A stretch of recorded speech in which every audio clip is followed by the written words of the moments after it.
Vanakkam. This is Hyder Ali Syed from Aaseevagam, United Under Tamil. Okay, the reason I want to see the man that who respectfully treated two women, not four, and support her in every way. That means he must be an extraordinary man. That all married men would know that how difficult it is to even to be respectful and as well as support her in every way possible. With one is itself highly difficult is my understanding. So I really like to see the man who properly treat two women at the same time. And four, wow, that's and six, that's beyond imagination. I would say. I doubt that whether such man would exist in these days. But when they say that four women and six women and numerous, they say that in terms of the floating point of view, they think that they can just sway between all these women and he'll live a happy life. That's not exactly true. I mean, practically, people talk about it, whether we can, whether it's because there is something called guidance. And as far as Islam is concerned, that what is the maximum level, based on that they say it. But practically, who has done it, in present day, and it is it's very difficult to find, because even the same Quran says that how you have to treat your women. In fact, respect is as per Quran, they're supposed to treat women very respectfully. So seeing such man is it is practically not possible, maybe. Sure. Meanwhile, shall we welcome the new member on stage? Damage. Hello, Damage. Hey, salam, everybody. Walaikum salam, brother. Walaikum salam. Yeah, so I was just listening, trying to catch up with the topic.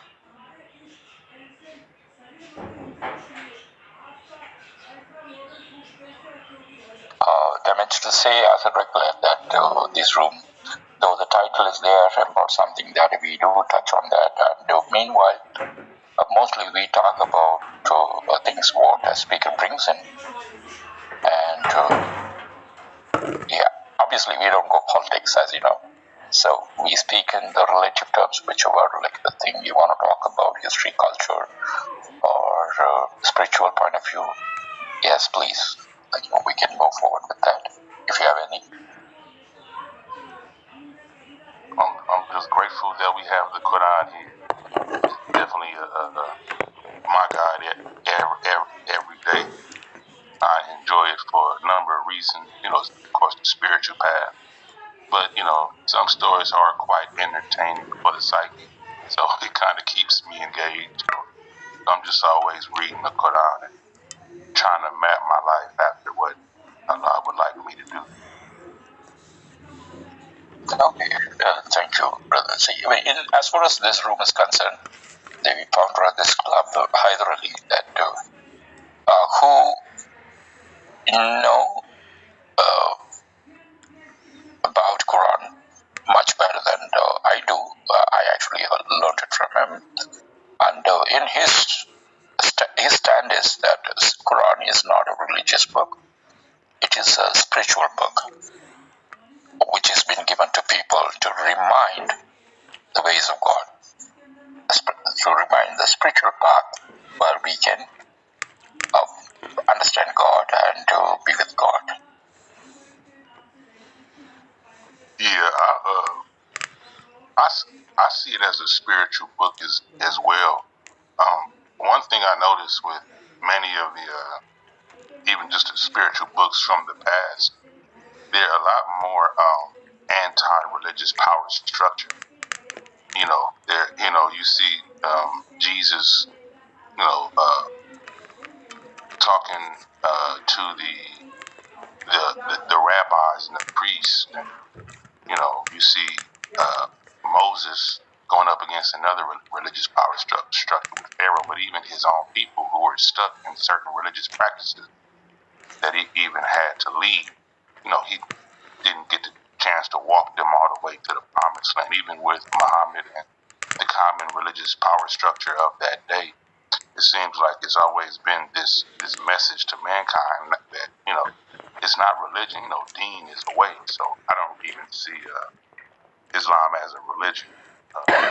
At least what's in the Quran, I see it as like a way of life. And that's why I can agree with the spiritual, it being a spiritual book, just because it's been religious power structures trying to control the consciousness of man, trying to be like a middleman between you and the Most High. Yes, brother. Thank you. In fact, there is another view about how Quran is a reminder. It is another view of saying that it is a reminder is that it reminds you of what is inside of you, which means it also means what is inside of us is like how we say that how God is within us, but it is all up to the man to realize it or not. That is one stance. Another view that about our genetic memories. In scientific world, genetic memories is being like a proven one. So the genetic memories which holds all our ancestors' knowledge and wisdom, and Quran is a path to activate that and understand the guidance that is the essence of all our ancestors' knowledge, which has been passed on to us. Right. So in order to have that, we need to have a trigger, and that something has to trigger those memories so that we get to have that, and Quran plays a key role in that, is our understanding. So we move on with that along with the God, the omnipotence guidance, as well as our genetic memory, the guidance, the essence of our ancestors' knowledge, and also our conscious minds. All these three, they synchronize with each other and allowing us to make a decision to take the next step forward on each and everything we do in life. So this is the fundamental belief here. That's what tribally we speak of.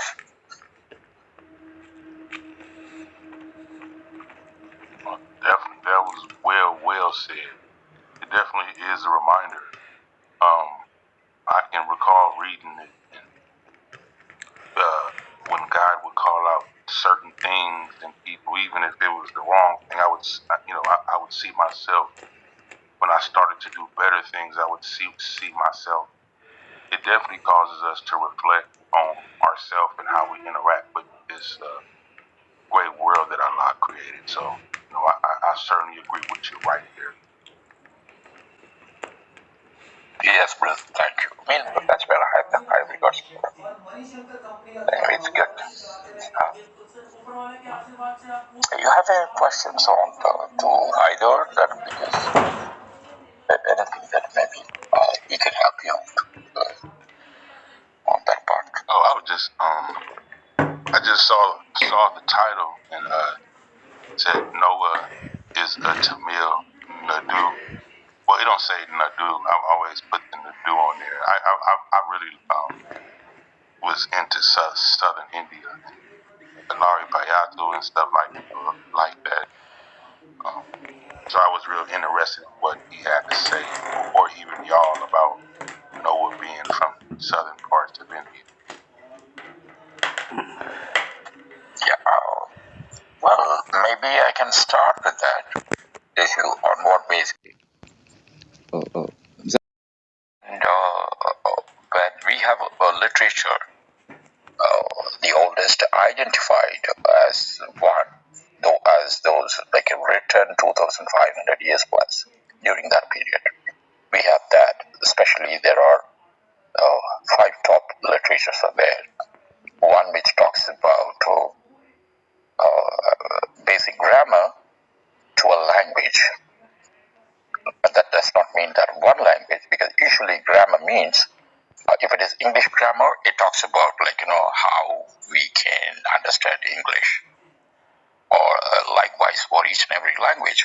But the grammar which is being spoken in the oldest book, it is called Tolkapiam. See, that talks about grammar through the language itself. If anyone thoroughly understand what it says, based on the sound given to them, they can even design a new language.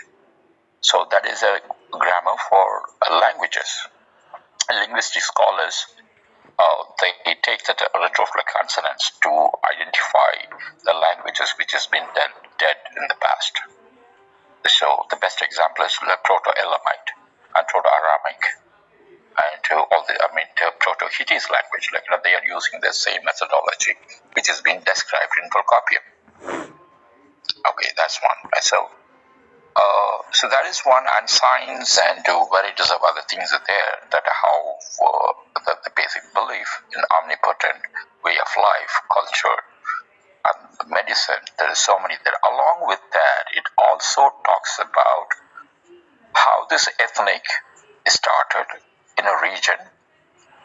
That's how it starts. There it goes that prior to that, the first capital for Pandya kingdom, that is the Tamil kingdom, and that started in a place which does not exist in present day map, which means that is in a land which was submerged. So the history goes that way, that they define that first there was the capital was in such place.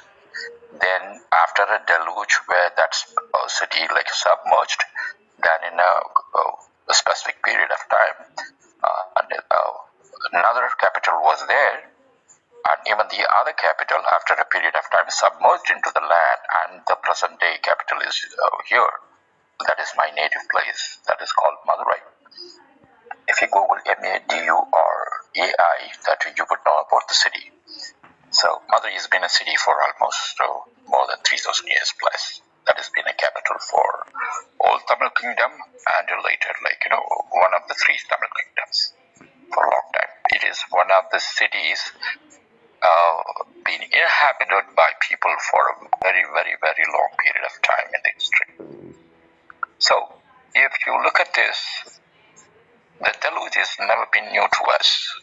Even in our own history, but in present day history, you see that even in 4th century AD, one of the other Tamil kings, the capital, the Chola kings, it submerged in 4th century.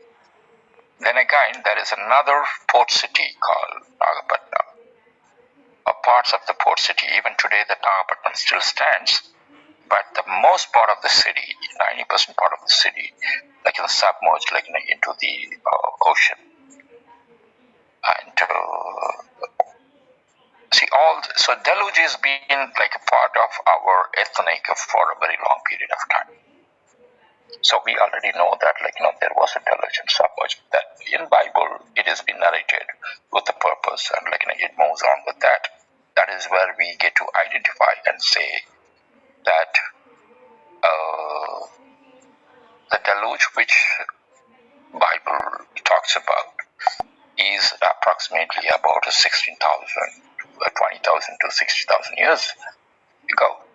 So that period, comes to between the first capital and the second period of time. So when we calculate that, we understand that the period is similar, right? And so that's where we figure out the one as per our folklore and belief is concerned, that after the first capital submerged, the second capital was established by Lord Murugan, who defined the languages and culture and protected us in various ways, is whom we consider to be Noah. The reason why in Hyder Ali's point of view it could be Murugan, could be Noah, is there are two reasons there. That is, number one, the name Noah itself. Though the pronunciation Noah is very much of English, so the pronunciation of Old Hebrew should be Noah. When we say that in Noah, so the closest word, because there is one thing about indigenous culture, it goes for everybody in the world. indigenous world. That is, we I say we specifically, we just do not name something randomly without a meaning. The name always denotes a characteristic of a person, and the name will be given based on some achievement or this one.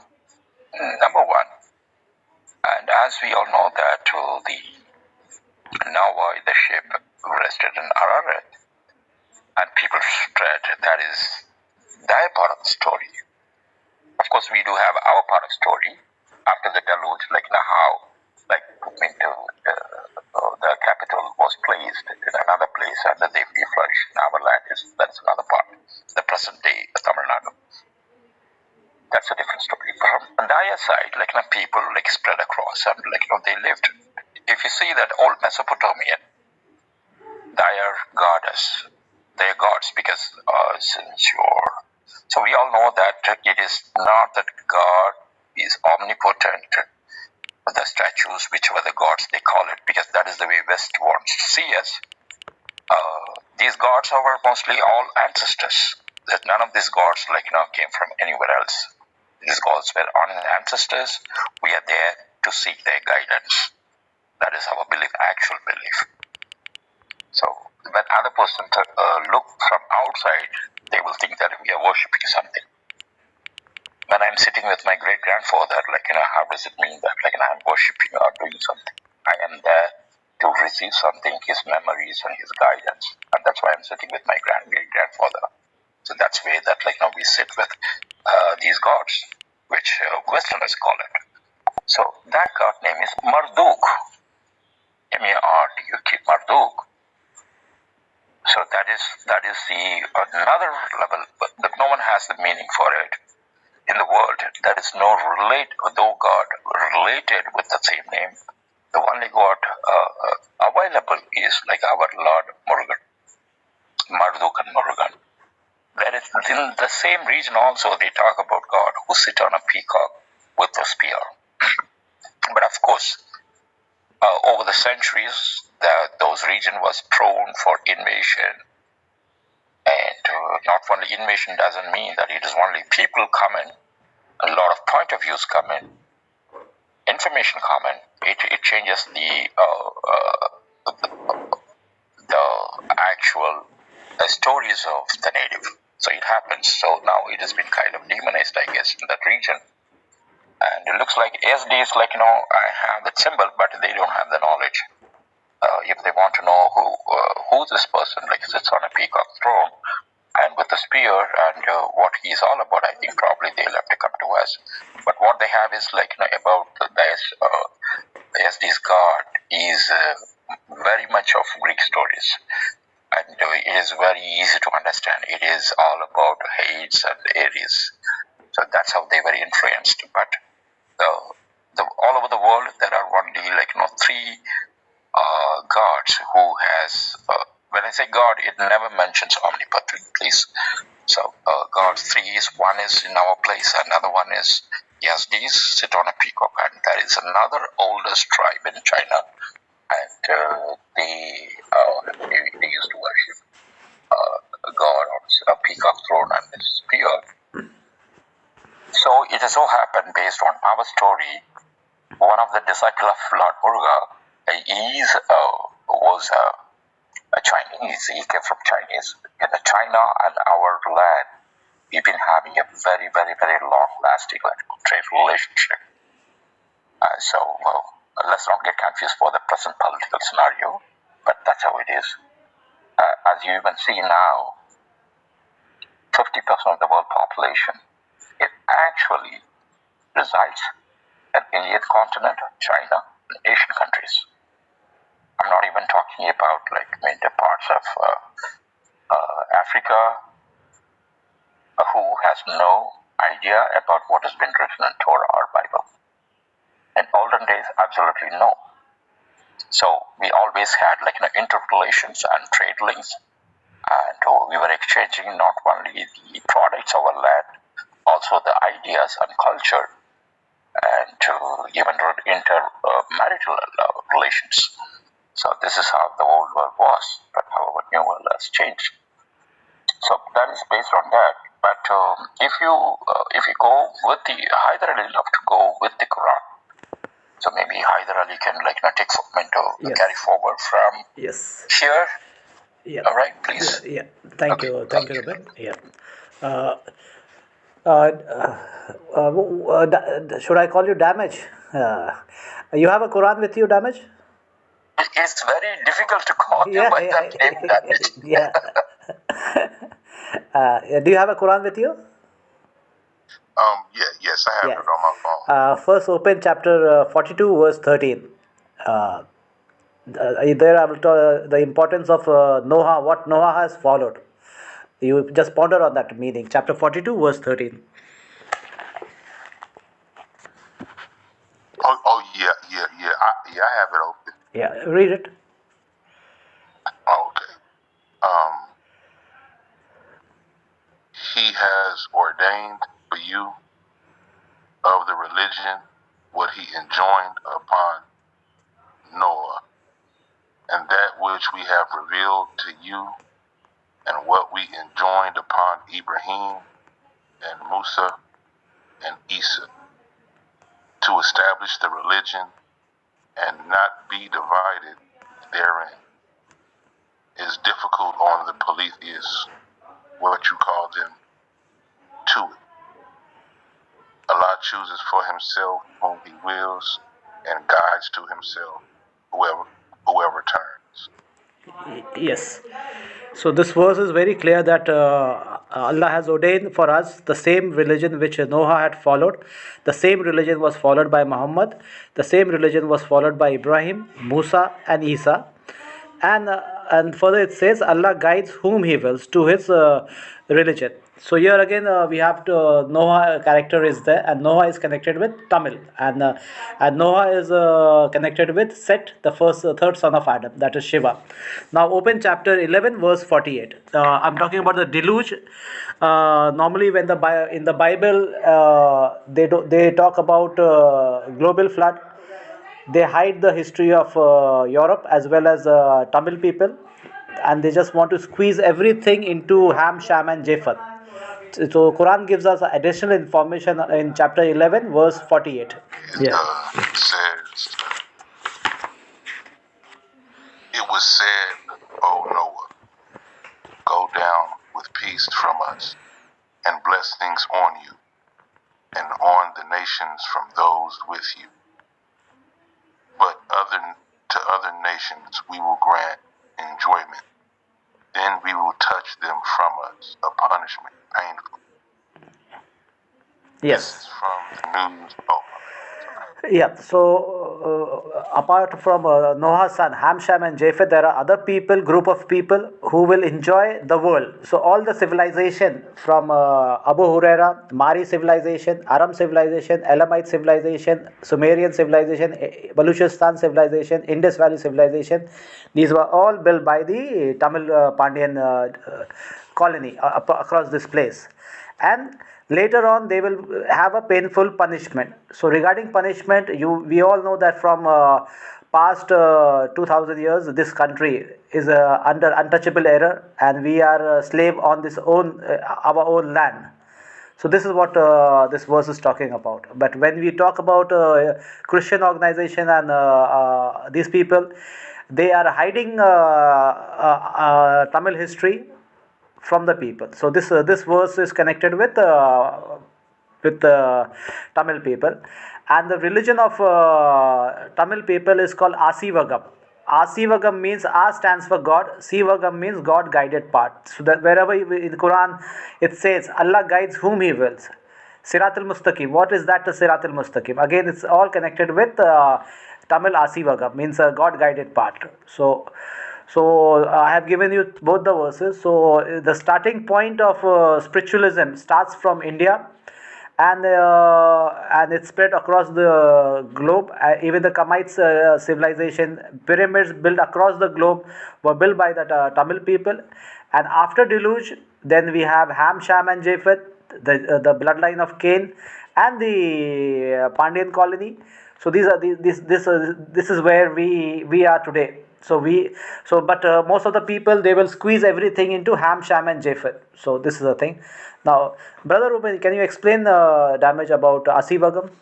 I think before I mentioned about Aaseevagam, Yeah. I think I've already shared the core process of Aaseevagam itself. Yes. That is how I said that how the guidance of Omnipotent and the guidance of our DNA memories, which are the essence of our ancestors' knowledge, and as well as our conscious mind's knowledge, synchronize with each other and allowing us to take the next step in whatever we do. That's the guidance. So that is the core belief of Aaseevagam, where we say that Aaseevagam, the terminology, which has been, it can be found in our old literature prior to 2000 years, which means in Tamil, A denotes God and Sivan means life, Agam means insight. It means God's given guided life is how it can be translated. So that is why that in the present day of Indian continent, that there is plentiful, gods. And there are some people who would say that we have 70,000 gods, but they have no clue what they're talking about. And but prior to that, prior to 2000 years, before that, different people came into our land, and this was our way of life. That is one of the reasons that when archaeologists dig around, especially in our region, the oldest inhabited region of this continent, they are not able to find idols, and they are being so desperate to identify some sort of a doll or anything that they are ready to call it as a god. That's why they did one thing, that is, when they excavated in the Indus Valley civilization, which is very closest to ours, they found certain tablets, they found certain seals, a man sitting on a meditation pose. So based on that, people take up and say that that is the god we were worshipping. So all the archaeologists, be it Westerners or some of them here, they are waiting to find a doll or idol which they can call it God and say that our ethnic were worshipping that God, which is okay. Unfortunately, they are not able to find one. It is only because there was none. Even the making idols for ancestors, it is a very relatively a new one. Prior to that, only the belief, only that faith, that omnipotent guidance along with ancestors guidance guide our life with our conscious mind. That is the only belief we always had. So that is how this ethnic have lived their life for millenniums. The latest archaeological finding is it is being dated for 3000 years, 1000 BC. And what they excavated, it is not even a prime city. It is a port city. In the port city, the way the foundation, building foundations were done, the way that the city was designed, and all that. When you look at it, so even the scripts, the letters they found, the Tamil letters. So it makes one person think, and they never found any idols there. So that would make a person think to evolve to such a level of building a very planned city. Language is required, and as well as the knowledge is required. Knowledge of almost everything as to build a city. That we need astronomy, geography, and oceanology, and all that is required to build a port city. So they have dulled, which means the language is old, and along with the language, the culture and way of life comes along. So when the language is such old, then obviously a way of life becomes so old. And based on the archaeological finding, let's say, that the way we lived is with that belief that a guidance of omnipotent as along with ancestors' guidance with our conscious mind's knowledge is how we have evolved so far. So that has been the way of life. That's why it is known as a God's given guided path in this term, Aaseevagam. So we just because we believe that omnipotence guidance is there, that doesn't mean that we sit and keep talking about God, keep thinking about God. No, we don't sit and worship continuously. That is for gods who require faithful followers. But here, we are believers. We believe that this is how that when everything is synchronized, and we keep going, and with the, let's say, live a life of virtue. That has always been discussed. Life of virtue is the foremost thing, and everyone must do is the teachings from our literature. That's why we don't talk about God. That's one of the reasons, of course, in modern ways, they say that these guys don't talk about God, which means they are atheists. No. They always believed that there's a guidance of omnipotent. The omnipotent is so huge, everything exists within, and everything means omnipotent. There comes that you and me and everyone part of the omnipotent. So God is everywhere, and God is within you and me. The only question is, have we realized it or not?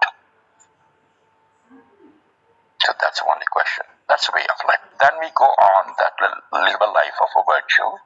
A virtue is something that we do not do for our benefit or someone else's benefit. A virtue is something that we do it the way it has to be done. No matter we lose something or someone will lose something. That's not how it can be looked upon. That we do the right thing. So life of a virtue, and we need to look into it in all aspects of life. Is our belief, and we keep going and evolve and bring out our wisdom into knowledge and wisdom into the things what we do. So that brings harmony systematically. So these are my views on what happens when we live a life of virtue, and when we take up habits in the path of life of virtue, the habit becomes our small actions become habits, and the habit becomes our memories, and our memories becomes a part of our DNA. So for that the way we think, the most importantly, more than what we do, what we think is most important, because that is the one becomes a memory.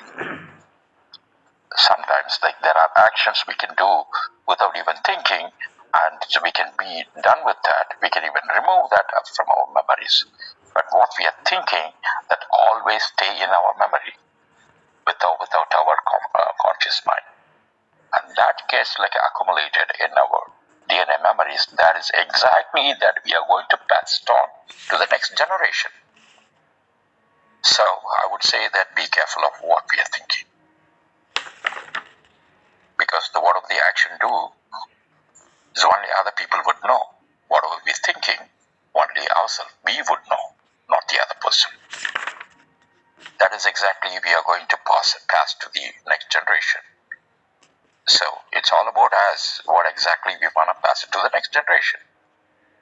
So that's the life of a virtue. I think it should be in short. Right. Thank you, gentlemen. If you have any opinion or any questions, please. And meanwhile, Brother Chen, thank you very much for being here. How are you?